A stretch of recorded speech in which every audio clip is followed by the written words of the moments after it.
उधर लखीमपुर खीरी में निर्माणाधीन सीएम मॉडल कंपोजिट स्कूल में हादसा हुआ। छज्जा गिरने से मलबे में 2 मजदूर दब गए। एक मजदूर की हालत गंभीर है। घटना बेजहम थाना क्षेत्र के पहला ग्राम पंचायत की है।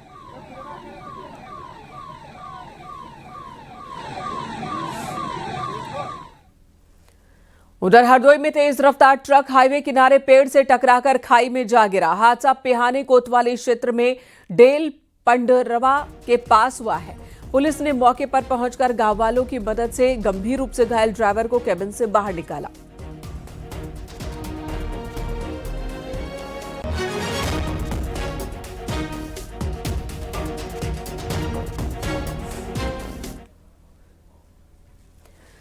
उधर आगरा में भी हादसा हुआ, जहां तेज रफ्तार बस पलट गई। हादसे में एक शख्स की मौत हो गई जबकि 5 लोग जख्मी हैं। यह हादसा थाना केरावली क्षेत्र में आगरा जयपुर रोड पर हुआ है। घायलों को इलाज के लिए अस्पताल में भर्ती करवाया गया।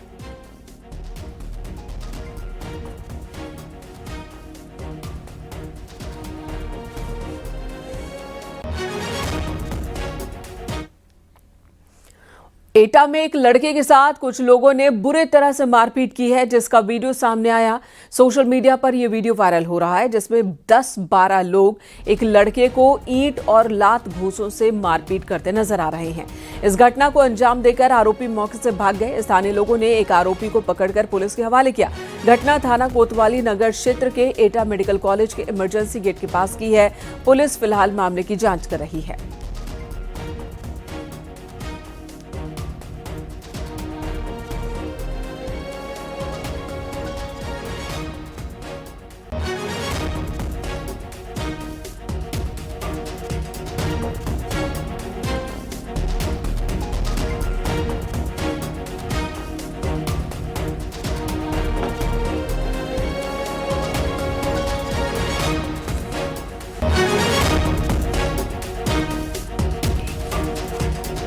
तो ये तस्वीरें आपको दिखा रहे हैं एटा की तस्वीर, जहां पर आपको एक एम्बुलेंस भी नजर आ रही होगी और वहीं पर एम्बुलेंस की आड़ में एक लड़के को मार पीट रहे हैं। कुछ लड़के हैं जो कि ईंट पत्थरों से उसकी पुताई कर रहे हैं। फिलहाल इस वीडियो के वायरल होने के बाद पुलिस भी हरकत में है। एक लड़के को वहां मौजूद लोगों ने पकड़ा और पुलिस के हवाले किया है।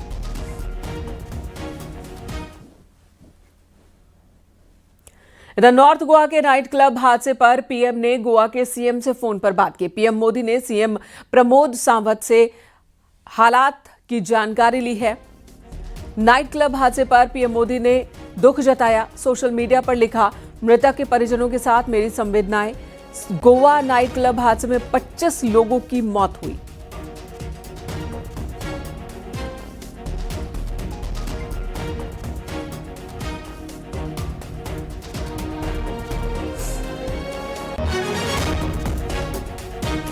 तो आपको बता दें कि नॉर्थ गोवा में हादसा हुआ, जहां नाइट क्लब में आग लग गई थी। अभी तक की जानकारी के मुताबिक 25 लोगों की मौत हुई है हादसे में। वजह बताई जा रही है कि सिलेंडर ब्लास्ट से आग लगी होगी। ब्लास्ट के बाद नाइट क्लब में आग लग गई। 25 लोग जिंदा जल गए इस हादसे में। इतना बड़ा हादसा। सीएम प्रमोद सावंत हादसे वाली जगह पहुंचे। उन्होंने घटना की जानकारी ली, जांच के आदेश दिए हैं। पुलिस के मुताबिक रात करीब 12 बजे आग लगी थी। फिलहाल शुरुआती जानकारी के मुताबिक नाइट क्लब ने फायर सेफ्टी नियमों का पालन नहीं किया था और यही वजह कि आग जब भड़की तो उस पर तुरंत काबू नहीं पाया जा सका। 1-2 नहीं 25 लोग अपनी जिंदगी से हाथ धो बैठे।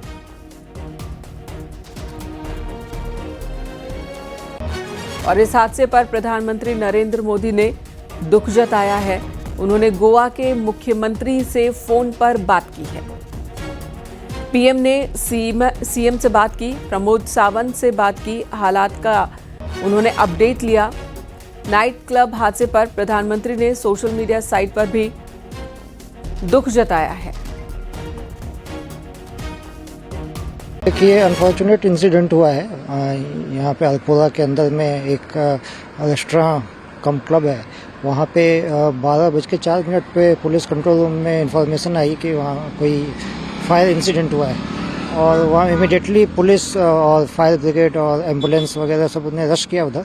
तो अब फायर तो अंडर कंट्रोल है और वहाँ से डेड बॉडीज सारी निकाली गई हैं। तो उसमें टोटल जो डेथ काउंट है उसमें 23 है। और इसमें जो ज़्यादातर जो बॉडीज़ मिली हैं वो नीचे जहाँ किचन है इसका रेस्टोरेंट का, वहाँ पे डेड बॉडीज मिली है।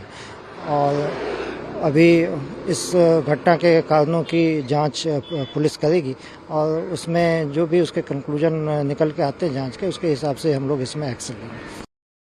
में जो इंसिडेंट्स हुआ, जो अनफॉर्चुनेट इंसिडेंट्स, इस तरह का इंसिडेंट्स कभी नहीं होना चाहिए। गोवा जैसे टूरिज्म स्टेट में कुछ जो इलीगल्स या विदाउट परमिशन इस तरह के जो चलाते हैं, और इसी में जो फायर इंसिडेंट्स हुआ, इसी के कारण यहाँ पे जो उनके स्टाफ और एक 3-4 टूरिस्ट जो अंदर थे, इन्हें 2-3 इनको जल के हुआ, बाकी लोग बिकॉज ऑफ द सफोकेशन उनकी डेथ हो गई। ऑल टुगेदर 23 लोगों की डेथ हो चुकी है। जिनकी डेथ हो चुकी है उनके प्रति संवेदना मैं व्यक्त करता हूँ। गोवा सरकार की तरफ से पूरी उसकी इंक्वायरी की जाएगी और जो कल्प्रिट इसमें है जो उनको बिहाइंड द बार्स किया जाएगा। उधर एटा में एक शादी के दौरान भात कार्यक्रम के दौरान गोली चल गई। डीजे पर चली गोली लगने से 2 लोगों की मौत हो गई है। 12 साल के सोहेल की मौके पर ही जान चली गई, जबकि 17 साल के शाहरुख की आगरा में इलाज के दौरान मौत हुई है। घटना नया गांव थाना क्षेत्र के उभई असदनगर गांव की है। पुलिस इस घटना की जांच में जुटी है।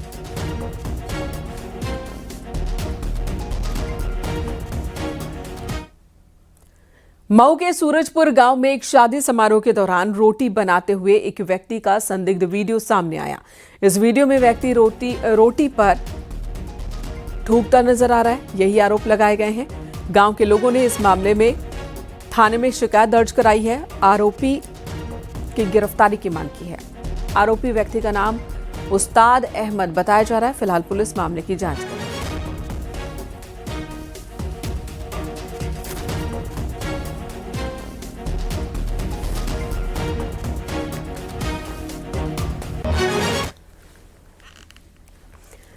बरेली में जिला जेल को प्रशासन द्वारा डिटेंशन सेंटर के रूप में चिन्हित किया गया। अधिकारियों के अनुसार बरेली मंडल के 4 जिलों के संदिग्ध अवैध प्रवासियों को यहां रखा जाएगा। बरेली, शाहजहांपुर, पीलीभीत और बदायूं में ऐसे व्यक्तियों की तलाश के लिए अभियान की शुरुआत कर दी गई है। प्रशासन ने इन जिलों में संयुक्त टीमें लगाई हैं।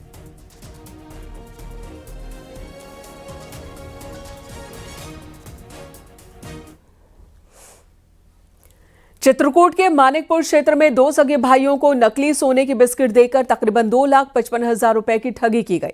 ठगी छिपाने के लिए दोनों भाइयों ने पुलिस को अज्ञात बदमाशों द्वारा लूट की झूठी कहानी सुनाई। जांच में पुलिस ने उनके पास से नकली सोने के बिस्किट्स 20,000 रुपए बरामद किए हैं और इस पूरी कहानी का पर्दाफाश कर दिया। पीड़ितों ने माना कि सस्ते सोने के लालच में भदोही से चित्रकूट आए थे। पुलिस अब नकली सोना देने वाले शातिर ठगों की तलाश में जुटी है और आगे की पूछताछ जारी है। बिलासपुर में आते जाते किसी व्यक्ति से परिचय हो गया था और उसने इनको ये बताया कि वो लेबर सप्लाई का काम करता है, खुदाई में कुछ सोना मिला है और सस्ते दरों पे देने के लिए इनको बुलाया था। ये सोना लेने आए थे। वस्तुतः इनके साथ ठगी हुई है। ये तराजू भी लेकर के अब चले थे। इनके बैग से तराजू भी मिला है और इनका कहना है कि वो पैसा छीन के भाग गए।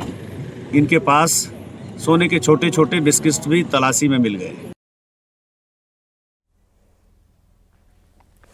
नरसीतापुर में एसओजी और खैराबाद पुलिस ने साइबर ठगी करने वाले अंतरजनपदीय गिरोह के 6 सदस्यों को गिरफ्तार किया।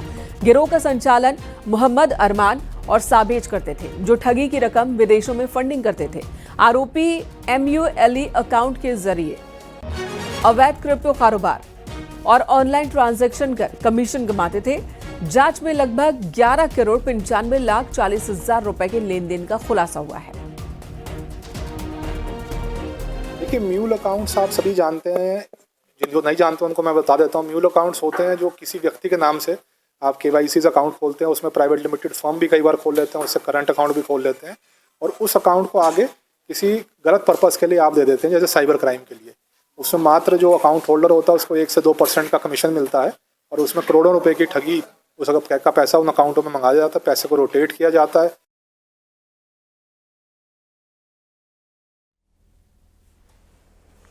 कन्नौज के हाई प्रोफाइल पूर्व सपा नेता नवाब सिंह यादव और उनके भाई नीलू यादव को लूट, मारपीट और रंगदारी के मामले में एंटी डकैती कोर्ट में पेश किया गया। नवाब को बांदा जेल और नीलू को कौशाम्बी जेल से कड़ी सुरक्षा में कोर्ट लाया गया, जहां 1 घंटे की सुनवाई के बाद उन्हें वापस जेल भेजा गया है।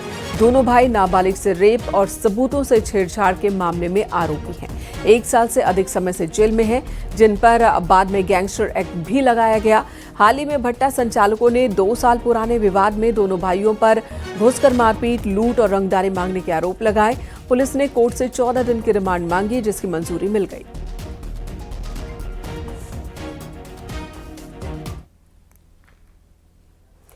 वाराणसी में पुलिस ने क्रिकेट की कोचिंग और टीम में सिलेक्शन के बहाने बच्चों से कुकर्म करने वालों को पकड़ा है। गिरफ्तारी एक बच्चे की मां की शिकायत पर हुई। पुलिस ने कोच को जब गिरफ्तार किया तो वो गिड़गिड़ाने लगा। 24 घंटे के भीतर पुलिस ने आरोपी को धर दबोचा।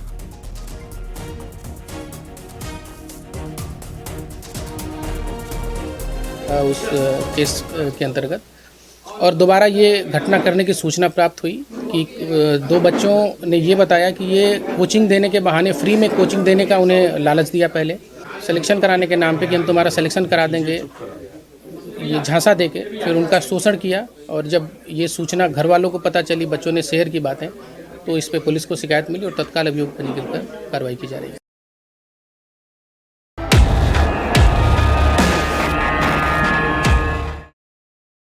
नोएडा पुलिस ने फर्जी इनवॉइस बनाकर 11 करोड़ के फर्जी जीएसटी इनवॉइस से 2 करोड़ आईटीसी क्लेम करने वाले आरोपी अब्दुल रज्जाक को गिरफ्तार किया है। वहीं गाजियाबाद में सीजीएसटी विभाग ने 410 करोड़ रुपए की एक और फर्जी इनवॉइस रैकेट का खुलासा किया। पुलिस ने इस मामले में मुख्य आरोपी विनय सिंह को गिरफ्तार किया है। जांच में तकरीबन 74 करोड़ की अवैध आईटीसी का खुलासा हुआ है।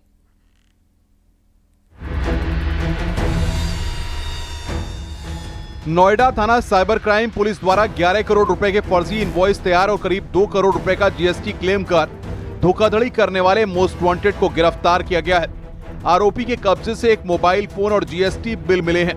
कंपनी के अकाउंट सेक्शन में कार्य करते हुए income tax return GST portal पर करीब 11 करोड़ रुपए के फर्जी इनवॉइस बनाकर करीब 2 करोड़ रुपए का जीएसटी क्लेम कर धोखाधड़ी करने वाला अब्दुल राजीक उर्फ अब्दुल रज्जाक को गिरफ्तार किया। गिरफ्तार आरोपी रज्जाक अकाउंटेंट है और जीएसटी का क्लेम का काम भी करता है। इस दौरान जीएसटी ऑफिस में आते जाते उसकी मुलाकात अभिनव त्यागी से हुई थी, जिसके जरिए जीएसटी बिल खरीदने वाले ग्राहक उपलब्ध कराने के बदले 1% कमीशन देने की बातचीत हुई थी।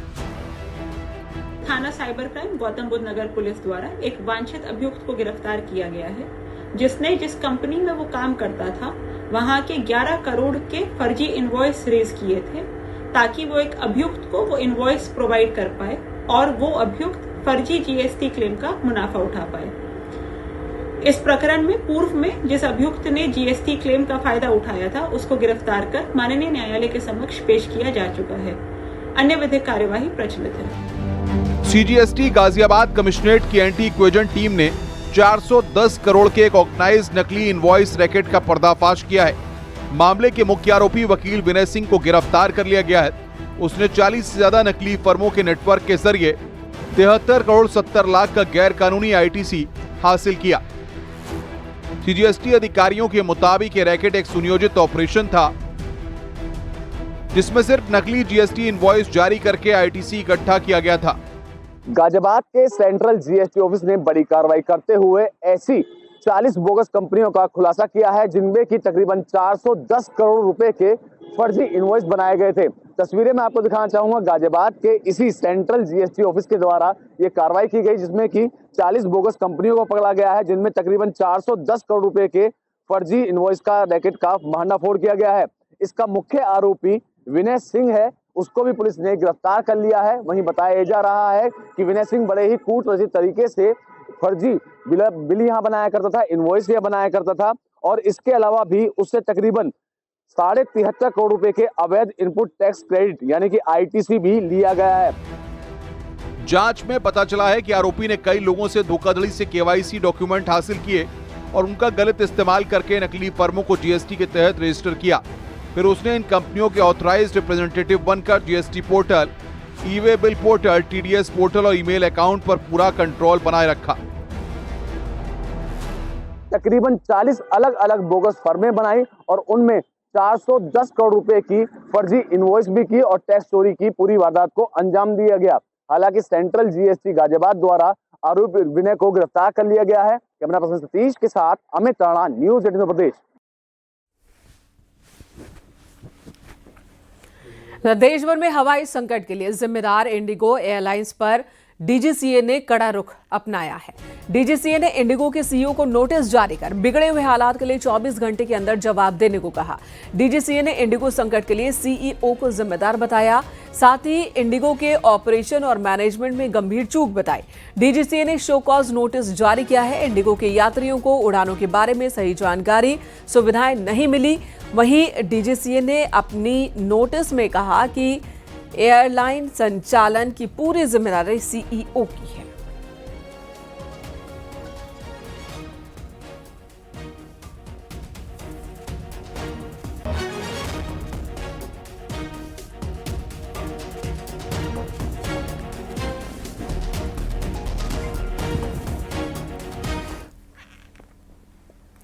सरकार के एक्शन के बाद इंडिगो का बड़ा कदम, कैंसिलेशन पर पैसा तुरंत वापस करेगा इंडिगो। एक बड़ा फैसला लिया गया इंडिगो की ओर से।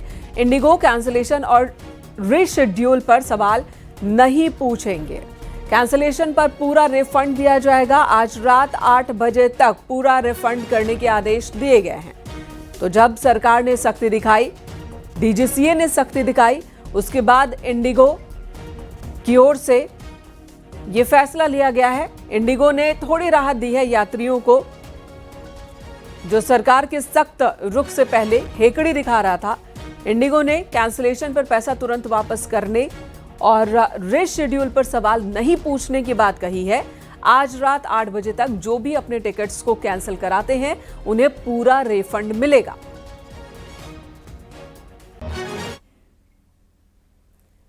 और इंडिगो संकट की वजह से हवाई किराए में हुई बढ़ोतरी के बाद उड्डयन मंत्रालय ने एक्शन लिया। मंत्रालय ने उड़ान का अधिकतम किराया तय किया ताकि यात्रियों को थोड़ी राहत मिल सके। सरकार ने तुरंत ही प्रभाव डाला और किराया बढ़ाने पर रोक लगा दी। अब 500 किलोमीटर की दूरी तक अधिकतम किराया 7,500 रुपए तय कर दिए गए हैं। 1,000 किलोमीटर की दूरी तक अधिकतम किराया 12,000 रुपए ही कोई भी एविएशन कंपनी ले पाएगी। वहीं 1500 किलोमीटर की दूरी तक अधिकतम किराया 15,000 रुपए तय कर दिया गया। 1500 किलोमीटर से अधिक दूरी पर अधिकतम किराया 18,000 रुपए तय किया गया है। उड्डयन मंत्रालय ने यह फैसला लिया है। इंडिगो संकट पर उड्डयन मंत्रालय का यह बड़ा एक्शन है।